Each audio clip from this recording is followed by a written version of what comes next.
জিয়াউর রহমান না থাকলে জামাতে ইসলামের জন্ম হতো না। ইসলাম নিয়ে রাজনীতি করেন, ইসলামের প্রধান বিষয়টি হচ্ছে অঙ্গীকার রক্ষা করা, ওয়াদা রক্ষা করা।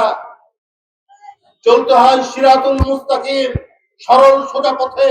আপনি আমির সাহেব, আপনাকে দেখছি আপনি যখন যেটা সুবিধা মনে করছেন, কোন পথ দিয়ে, কোন রাস্তা দিয়ে, কোন গলি দিয়ে ঢুকলে পরে ক্ষমতায় যাওয়া যাবে, এর জন্য আপনি দিন রাত কাজ করছেন। কিন্তু আপনার এই কাজের মধ্যে মানুষের কাছে ধরা পড়ে যাচ্ছে আপনাদের আসল চরিত্র, আপনাদের আসল বৈশিষ্ট্য।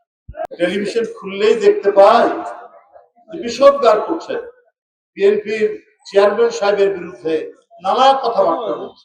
কিন্তু আপনাদের এতটুকু মনের মধ্যে কৃতজ্ঞতা বোধ নাই। জিয়াউর রহমান না থাকলে জামাতে ইসলামের জন্ম হতো না। বাংলাদেশের মাটিতে জামাত ইসলাম রাজনীতি করতে পারে।